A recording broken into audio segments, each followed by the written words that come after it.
आईच्या प्रेमात कधी वाटेकरी येऊ शकतो का? अगं त्या माझ्या आत्ते सासू आहेत फक्त, तरी आईसारखी माया करतात माझ्यावर. मग ते आपल्या सख्या मुलीवर प्रेम नाही का करणार? आईच्या प्रेमात वाटेकरी कसा येऊ शकतो प्रिया? पण तू आलीस ना सायली वाटेकरी म्हणून. तू माझ्या आईपासून दूर राहा, तरच मी माझ्या आईवर भरभरून प्रेम करू शकेन.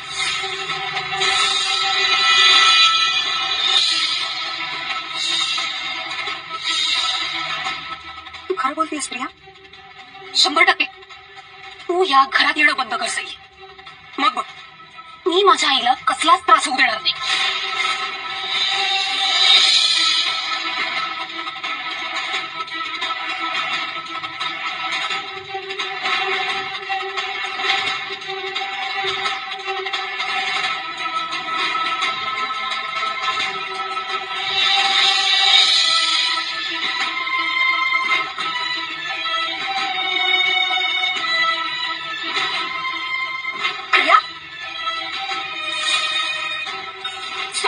माझी आई आहे. हात सोड. आपल्या आईशी पण असं वाटतं का? आई आई इकडे बघ, मीच तुझी मुलगी आहे. कळलं तुला? हा, सगळे म्हणता येतात की मीच तुझी मुलगी आहे. मग ऐक ना त्यांचं.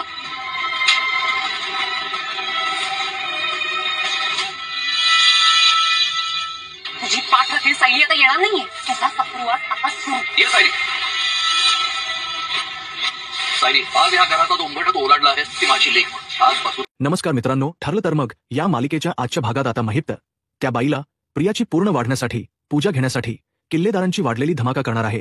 तर ती बाई स्वतः प्रियाचे लहानपणीचे खोटो दाखवत प्रिया ही मुलगी माझ्याचकडे वाढलेली आहे आणि तिची सगळी हिस्ट्री ही सगळ्यांसमोर आणताच प्रिया ही तन्वी नसल्याचा तर बुबली असल्याचा सगळ्यात मोठा खुलासा आता त्या बाईने स्वतः सगळ्यांसमोर केलेला असताना आता महिप्तने एक मोठा डाव टाकत प्रियाची रविराज बरोबर डीएनए टेस्ट करण्याचा सल्ला देत आता डीएनए टेस्टचे रिपोर्ट जेव्हा येणार तेव्हा कोणता मोठा धमाका उडणार आहे. जेव्हा प्रिया ही रविराज आणि प्रतिमा यांची मुलगी नाही हे जेव्हा त्यांना समजणार त्याच वेळेला कशा प्रकारे प्रियाला दोघजणही धक्के मारून घराच्या बाहेर हकवून देणार आणि पुन्हा एकदा प्रिया रस्त्यावरतीच येणार आहे. हे सगळे आपल्याला आजच्या भागामध्ये पाहायला मिळेल. त्यामुळे व्हिडिओ अगदी शेवटपर्यंत नक्कीच बघा. तर मित्रांनो, आतापर्यंत आपण मालिकेत पाहिलं होतं की प्रिया ही तिला एकदा काय घरामध्ये थारा मिळालाय, त्यामुळे ती खूप मोठ्या हवेत उडतीये, कारण तिला किल्लेदारांच्या घरात घेतल्यामुळे सुभेदारांचा ती अपमान करत सुटली आहे. परंतु तिचा हा स्वभाव प्रतिमाला अजिबात आवडत नाही आणि प्रतिमा त्यावरूनच तिला खूप बोल सुनावते की तू तुझ्या माहेरच्यांचा ठीक आहे परंतु सासरच्यांचाही अपमान करत आहेस. तेव्हा आता प्रिया असं दणदण बोलून निघून जाते आणि प्रतिमाचा त्यामुळे खूप अपमान झालेला असतो. प्रतिमालाही खूप वाईट वाटत असतं आणि सायलीला तिचं ते वागणं अजिबातच प्रियाच आवडलेलं नसतं, कारण प्रतिमाला असं त्रासात बघणं हे सायलीला अजिबातच आवडलेलं नसतं. त्यामुळे सायली तिला समजावते की आई, तुम्ही अजिबातच काळजी करू नका, सगळं काही व्यवस्थित होईल, तुम्ही नका चिंता करू. त्यावेळेला आता हे सगळं होत असताना जेव्हा प्रतिमा ही नवरात्रीची पूजा असते, तिचा मान सायली आणि अर्जुनला देण्याचा तिचा विचार असतो, त्याच वेळेला अश्विन मात्र तोंड उघडून बोलून दाखवतो की हे सगळं कशासाठी, म्हणजे पूजेचा मान हा दादा आणि या सायलीला कशाला मिळायला हवाय. खरं तर या पूजेचा मान त्यांना त्यांच्या घरीच मिळत असेल ना, मग पुन्हा इथे त्यांना का मान मिळायला हवा. म्हणजेच अश्विनला असं म्हणायचं असतं की या माझ्या पूजेचा मान या घरात म्हणजेच मी जावई आहे तर मला आणि तन्वीला मिळाला पाहिजे, असं त्याचं म्हणणं असतं. त्याच वेळेला मग आता प्रतिमा ही काही बोलायला जाणार तेवढ्यातच रविराज म्हणतो की का ते घर जस सायली आणि अर्जुनच आहे तसं हेही घर सायली आणि अर्जुनचंच आहे आणि तसही सायलीला आम्ही मुलगी मानतो, त्यामुळे आमच्या या मुलीने पूजा केली तर काहीच बिघडत नाही, कारण पदोपदी प्रिया आमचा अपमानच करत आली आहे.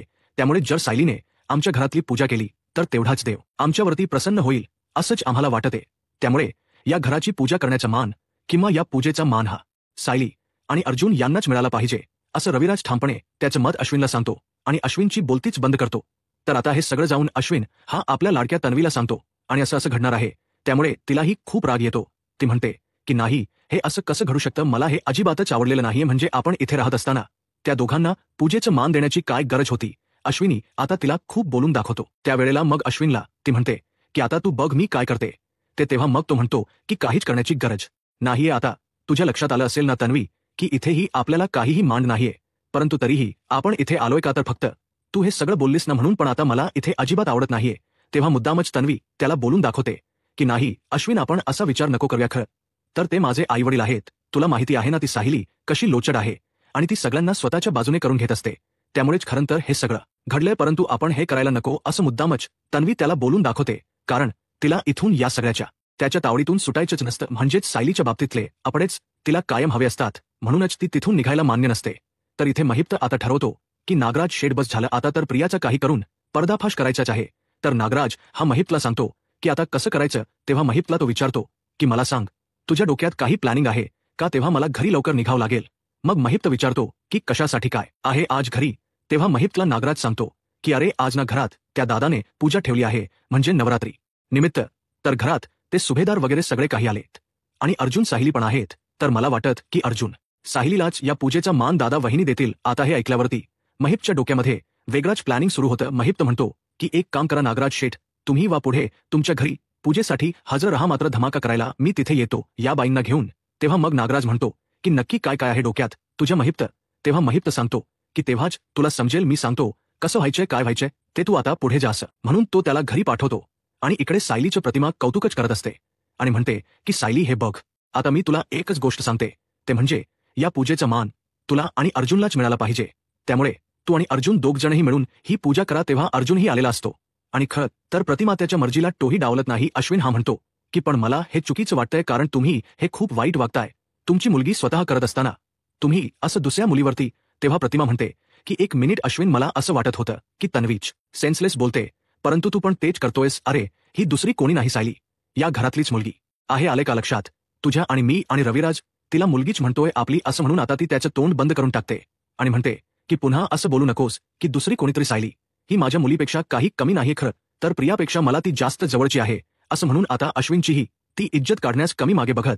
त्यानंतर मग आता सायली म्हणते की मला सांगा आता पुढे काय करायचं आहे. त्यावेळेला लगेचच ती म्हणते की मला कळत नाहीये तन्वीला खाली यायला काय झाले. प्रतिमा विचारते की बघ सायली तू तरी. तेव्हा सायली म्हणते की नका काळजी करू, मी जाते बघायला नक्की तिला काय झाले. तिला खाली पूजेला बोलावून घेते, कारण प्रतिमालाही खूप वाईट वाटत असतं. काही झालं तरीही ती तन्वीला स्वतःची मुलगीच मानत असते, म्हणजे ती माझी तन्वी आहे म्हणून तिच्या खरंतर मागे पुढे करत असते. त्यानंतर मग आता सायली ही रूम मध्ये येते आणि विचारते की काय प्रिया तुला कसला मास झालाय, म्हणजे तुला जर प्रतिमा त्या बोलवत आहेत तर तुला यायला काय झाले खाली? अगं घरात पूजा आहे, मग असं बरोबर दिसतं का? घरची मुलगी म्हणतेस ना स्वतःला. मग तेव्हा मग आता लगेचच ती म्हणते की घरची मुलगी, अगं घरची मुलगी तर तुला म्हणतात ना, आता मग माझ्याकडे कशाला आली आहेस? जा तूच त्यांच्या मुलीचा जो काही आहे ना पूर्ण कर. मग ती म्हणते की का करतेस तू असं, त्यांना उगीच त्रास देत राहतेस. तू विसरू नकोस की त्यांनीच तुला घरी घेतले.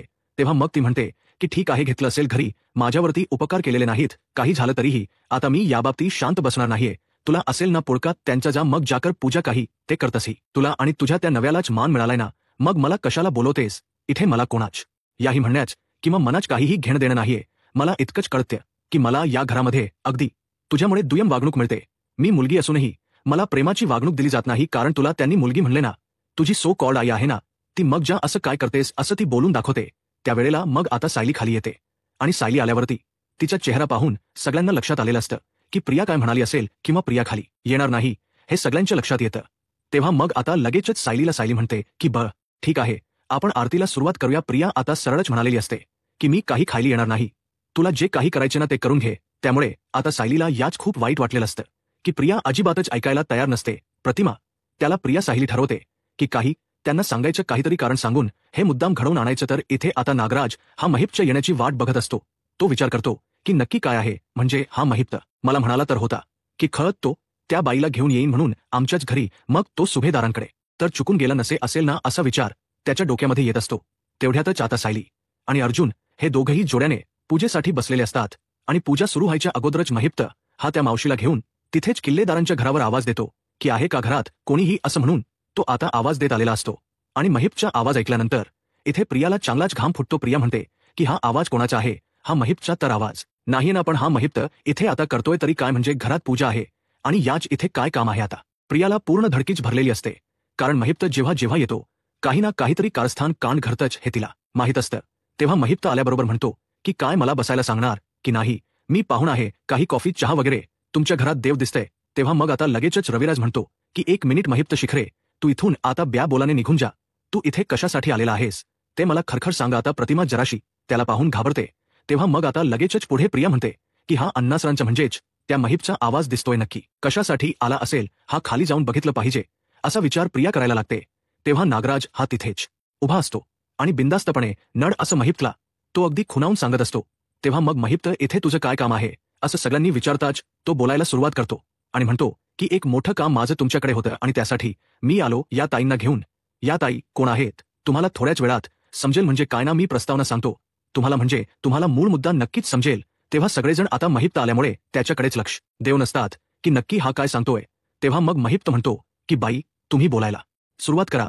आणि काय ना वकील साहेब, तुमची मुलगी तुम्ही स्वतःची म्हणताय ना, ती तुमची मुलगी नाहीच आहे मुळात. तेव्हा हे ऐकल्यावर आता कशाबद्दल, म्हणजे कुठल्या मुलीबद्दल असं रविराज विचारतो. तेव्हा महिप्त सांगतो की तुमची मुलगी, तुम्ही तन्वी सुभेदार तुमची मुलगी समजताय ना, ती तुमची नाहीच ए मुलगी, या बाईची मुलगी आहे. ती या बाईने तिला सांभाळली.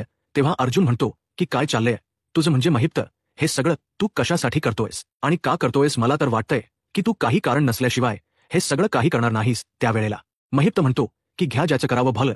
तो म्हणतो माझंच खरं. अहो वकील साहेब, तुम्ही 2-3 वकील आहात आतापर्यंत, तुम्हाला समजायला नको पाहिजे होतं का की ही मुलगी तुम्हाला फसवते. प्रिया नावाची खूप कोठारडी मुलगी आहे.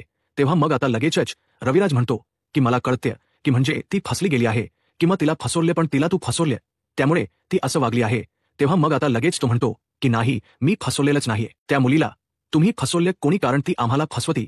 मग आता सगळेच विचारतात की तुझं इथे काय काम आहे आणि तू तिच्याबद्दल इथे खुलासा करण यासाठी का आला आहेस. तेव्हा तो सांगतो की आता माझी पण ती दुश्मन झाली आहे. जरी माझ्या मुलीच्या बाजूने तिने कोर्टात साक्ष दिली होती तरी पण आता ती इथून जेलमधून सुटली म्हणून तिचा मला खूप राग येतोय. ती मला फसवून जेलमधून सुटली आहे, कारण माझ्या मुलीला जाऊन जाऊन ती तिथे जेलमध्ये पिडते. आणि ती कशी सुटली आहे, ती कशी हुशार आहे हे सतत दाखवत असते. खरं तर हे सरळ तिने मुद्दाम माझ्या विरोधात ट्रॅप रचला होता आणि त्याचाच व्हिडिओ बनवून ती सुटली आहे. तेव्हा मग आता अर्जुन म्हणतो की 1 मिनिट महिप शिकरे, नक्की तुझा काय मुद्दा आहे तो सांगशील का, आणि या बाई कोण आहे, यांना काय बोलायचं ते जरा नीट सांग. तेव्हा मग महिप्त सांगतो की बोलतो अर्जुन सुभेदार बोलतो. आता मी मेन मुद्द्यावरच घाव घालतो आणि मग तो म्हणतो की बाई बोला, तुम्ही आता बोलायला सुरुवात करा. जे काही खरं आहे ते तत्पूर्वी तुमच्या त्या पूजनीय प्रिया उर्फ तन्वी, किल्लेदार उर्फ तन्वी, सुभेदार उर्फ बबली हिला बोलवा. आता बबली हे नाव ऐकल्यावर सगळेजण घाबरतात. प्रिया पण आता खाली उतरते आणि स्वतःच घाम फुटपुस्तच येते, कारण आता जेव्हा ती त्या बाईला बघते तेव्हा मात्र तिला पाहून अगदी धक्काच बसतो आणि तिच्या लक्षात येतं की ही बाई कोण, कारण लहानपणीचं जे काही सत्य असतं ते बबली म्हणजेच प्रिया अजूनही विसरलेली नसते. ती लगेचच येते आणि महिप्त तिच्या समोर जाऊन विचारतो की काय बबली, अगं किती झोल केलेस तू, आता या बाईला तू ओळखतेस की नाही ते सांग. तेव्हा लगेच अर्जुन विचारतो की प्रिया काय आहे हे सगळं खरखर सांगायचं, आता काही लपवायचं नाही. तेव्हा महिप्त म्हणतो की नाही आता वकील साहेब काहीच लपणार नाहीये, सगळं सत्य बाहेर येणार आहे पुराव्यासकट. तेव्हा मग रियाला चक्कर यायसारखी होते. खरं तर तिला आता खरंच चक्कर आलेली असते. महिप्त म्हणतो की बघा सावरा या पोरीला सावरा, बघा हिला चक्कर यायला लागली. तेव्हा मग ती रडायला, नाटक करायला, ड्रामा करायला सुरुवात करते आणि म्हणते की मला वाटलंच होतं, हे ना खरंच असंच करणार आहे का करतात, हे माझ्यासोबत असताना मला खरंच कळत नाही. त्यावेळेला मग प्रिया मुद्दामच रडण्याच नाटक करून दाखवत असते. तेव्हा आता ती बाई म्हणायला लागते की तुझी ही नाटक बंद कर, म्हणजे मोठी होऊन किती चालाक झालीस तू, अगं मला भेटायचं सोडून तू तिथे तुझी नाटकं सुरू केलीस. तेव्हा मग आता लगेच अर्जुन म्हणतो की बाई तुम्ही कोण आणि तुम्ही या प्रियाला कसं काय ओळखता, नक्की काय आहे कनेक्शन ते. प्रिया या अगं आतापर्यंत किती धक्के देणार आहेस तू, म्हणजे तू तन्वी नाहीस आणि तसं तन्वी बनून या घरात वावरत होतीस. आता सगळे तिच्यावर वरसून पडलेले असतात, कारण तिचं सगळं सत्य सगळ्यांसमोर येतं. तेव्हा मग प्रिया म्हणते की नाही, ही खोट बोलतीये, तुम्ही कुठल्याही अशा खोट्या बाईवर विश्वास ठेवू नका. बघा ना, माझ्याकडे पुरावे आहेत, सगळे तुमचीच मुलगी आहे, मी सगळे लहानपणापासूनचे पुरावे माझ्याच आहेत. तेव्हा मग अर्जुन म्हणतो की पुरावे मॅनेज पण केले जाऊ शकतात बबली. तेव्हा मग आता इथे अश्विन म्हणायला लागतो की नाही, माझा या बाईवर विश्वास नाहीच. तेव्हा मग महिप्त म्हणतो की आपण एक काम करूया, आपण ना काय ते DNA टेस्ट का काय करतायत ती टेस्ट करूया. अश्विन म्हणतो की महिप्त शिकरे, तुला माहिती आहे का ही टेस्ट अगोदरही केली गेली होती आणि त्यावरूनच सिद्ध झालं होतं की ही जी मुलगी आहे ना, म्हणजेच तन्वी, ही रविराज आणि प्रतिमा यांचीच मुलगी आहे. मग पुन्हा एकदा तिला किती वेळा या टेस्ट कराव्या लागतील, मी अजिबात मान्यता देणार नाही, कारण ही माझी बायको आहे, तिला किती वेळा या परीक्षांना सामोरे जावे लागणार आहे. प्रिया आता मुद्दामच रडते आणि म्हणते की हो अश्विन, नशीब तू तरी माझ्या बाजूने आहेस, कोणीच मला समजून घ्यायला तयारच नाहीये. तेव्हा मग अश्विनला आता लगेच अस्मिता बोलते की नाही अश्विन, तू जरा गप्प बस. तेव्हा मग अर्जुनच्या लक्षात येतं कदाचित तर ते रिपोर्ट प्रिया इतकी फेरफारी करणारी आहे, तर ते रिपोर्ट्स तिने कदाचित मॅनेज केले असतील. तर त्यामुळे अर्जुन ठरवतो की त्याच्या मित्राला एका मित्राकडूनच तिचे रिपोर्ट्स करून घ्यायचेत, म्हणजे म्हणूनच आता त्यांचे सॅम्पल कलेक्ट करण्यासाठी अर्जुनचाच मित्र स्वतः येतो आणि तो डॉक्टरच असतो आणि तो त्यांचे 2 ही म्हणजे टेस्ट जे असतात ते करण्यास ठरवतो, म्हणजेच पृथ्वीराज आणि तन्वीची DNA टेस्ट करण्यास ठरवलेलं असतं. त्याचप्रमाणे आता अर्जुनने पूर्णपणे आपला मित्रच ठेवलेला असतो, जेणेकरून कोणीही त्यामध्ये फेरफार किंवा काही एक्सचेंज करू शकत नाही. आणि नागराजला प्रिया या सगळ्यावर लक्ष ठेवायला सांगते, कारण रविराजच लक्ष पूर्णपणे प्रियावरती असतं, कारण जर प्रिया घराच्या बाहेर पडलं तर ती नक्कीच काहीतरी करू शकते. परंतु आता नागराजही त्या लॅबमध्ये जातो तेव्हा त्याच्या लक्षात येतं की तो मित्र म्हणजेच अर्जुनचा मित्र आहे आणि जर त्याने अर्जुनला सांगितलं तर मीही अडकलो जाईनच. माझंही सत्य अर्जुन समोर यायला कमी होणार नाही. त्यामुळे आता रविराजला म्हणजेच नागराजला काहीही करता येत नसतं. तेव्हा आता इथे 1 दिवसानंतर रिपोर्ट आलेला असतो आणि त्या रिपोर्टमध्ये आता चैतन्य तो रिपोर्ट कलेक्ट करून येतच असतो. तेव्हा मग आता प्रिया मुद्दामच ठरवते की ती रिपोर्ट तिथल्या तिथे काहीतरी एक्सचेंज करायचे. ती फोन थ्रू काहीतरी करणार असते. परंतु तेवढ्यातच तिथे आता रिपोर्ट हा आलेला असतो आणि जो खरा रिपोर्ट असतो तो प्रियाच्या हाती लागतच नाही आणि अर्जुनचा मित्र हा तो रिपोर्ट सगळ्यांसमोर दाखवतो. तेव्हा त्या रिपोर्टमध्ये स्पष्ट असतं की रविराज व प्रतिमा यांची मुलगी ही तन्वी नाही म्हणजेच ही मुलगी बबली आहे. हे सगळ्यांसमोर सिद्ध झालेलं असतं. आता कशा प्रकारे साहिली ही देवी आई जवळ प्रार्थना करते की हे सगळं काय चाललंय देवा, म्हणजे तन्वी ही मुलगी ही प्रतिमा आणि रविराज यांची नाही. शिवाय माझेही आई बाबा या जगात नाहीयेत. म्हणजे मीही अनाथन एका प्रकारे माझ्या आई वडिलांसाठी आणि तेही पोरके झालेत त्यांच्या मुलीसाठी. अशी परिस्थिती आता त्या दोघांची निर्माण झालेली असते. मग नेमक तन्वी ही म्हणजेच साहिली आपली मुलगी आहे हे कशा प्रकारे रविराज आणि प्रतिमा यांच्या समोर येणार आहे आणि मग आता कशा प्रकारे रविराज प्रतिमा स्वतः प्रिया तन्वी नाही हे समजल्यानंतर तिला घराबाहेर धक्के मारून हाकलून लावणार आहेत. आता पुढे काय होईल हे पाहायला आत्ताच माझा महाराष्ट्र या YouTube चॅनलला सबस्क्राईब करा. धन्यवाद.